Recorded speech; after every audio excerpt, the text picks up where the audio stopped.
What's happening, everyone? Kind of a, I would call it not a big update, but I actually got a lot done to the standard gauge here.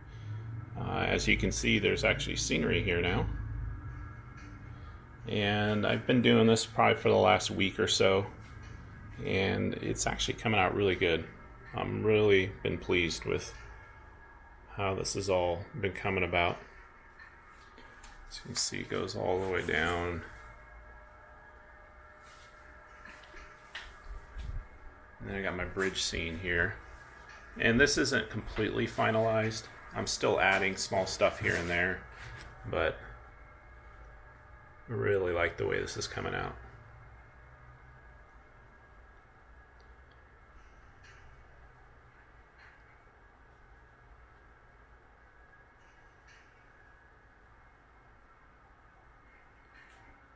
And then right there, I actually ran out of dirt.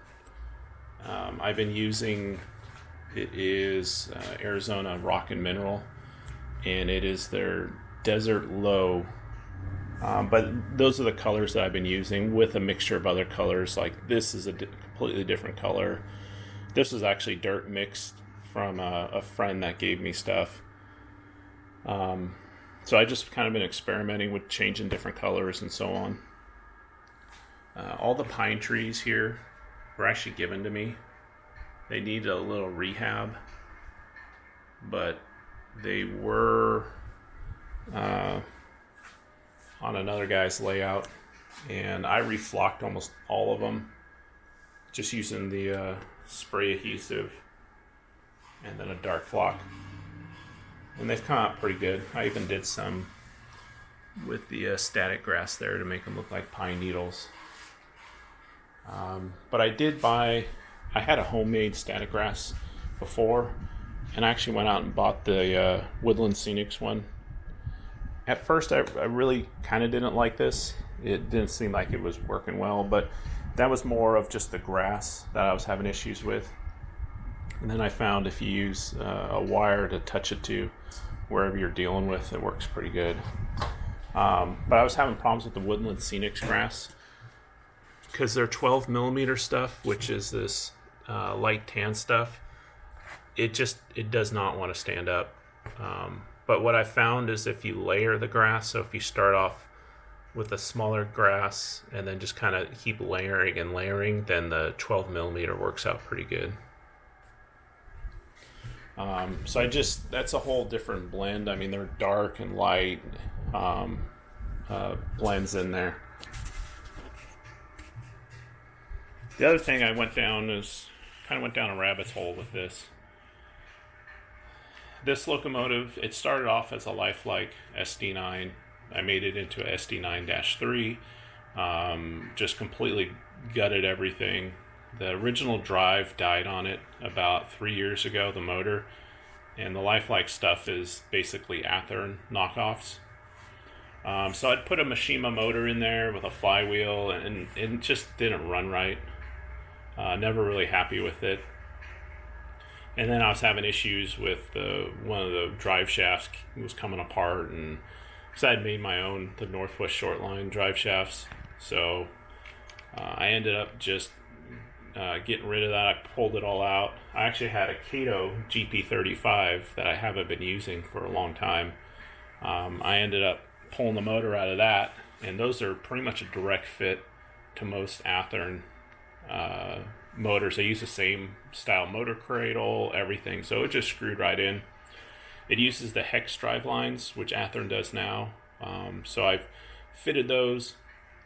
It worked pretty well. I ended up having to make one custom drive shaft out of it, but it's not that big of a deal. And so one of the things I've always wanted to do was add sound to this thing. There's not a lot of room in it because the hoods are really narrow on these. So what I ended up doing was, I don't know if you guys have seen these. They're called Decoder buddies. And it's basically like the Athearn plug-and-play board that you find in like the newer Genesis. But the main thing is that it already has the 1K resistors, so you can wire your LEDs directly to this, which is huge because having the wire in resistors is kind of a pain, and then it adds to the bulk of everything. And so the main board is here, and it's got all your tabs, and then it's got these removable light boards, which is super cool because now when you work on it, you can pull off the light board, leave it with the locomotive, and then just work on the locomotive. So you can see that right there. There's the light board, and then this uses a 21-pin decoder, which I've only used in a couple. But now with this, it's super easy to use a 21 pin because the 21 pin just basically slides over these pins here. And then it's got your speaker tabs and your track tabs right there. I mean, you can get one of these in like a regular Athearn running in probably 10-15 minutes. Super simple wiring. They work great.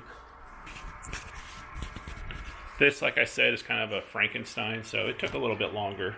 But I ended up using a Tsunami. It's their microcube speaker, and then I also added a TCS Keep Alive,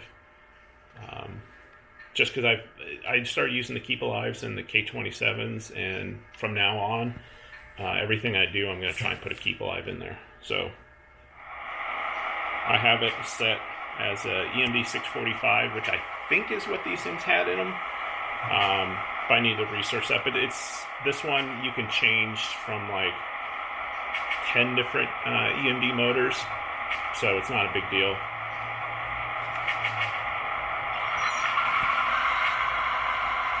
So, I mean, with that Kato motor, this thing just creeps along.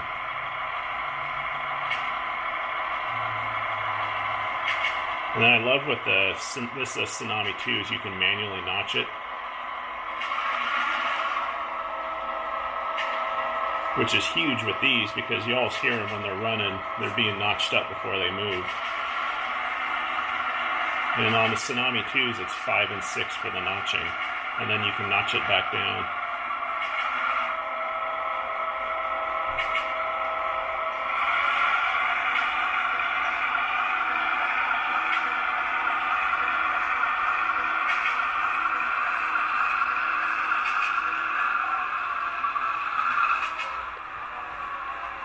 So I just want to share with you guys what I've been up to.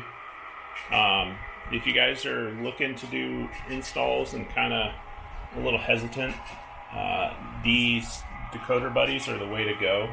Because the 21 pin I think is kind of going to be the new standard from now on out. So that's what I'm going to be using for all my installs from now. Is they make different versions of this. They make a smaller one too. So I highly recommend these. I think they're about $15 a piece. Completely worth it. You couple that with the 21 pin, and then with the removable light board. If you've ever done a DCC install, that's huge. So if you have any questions or anything, just leave them down below. Thanks.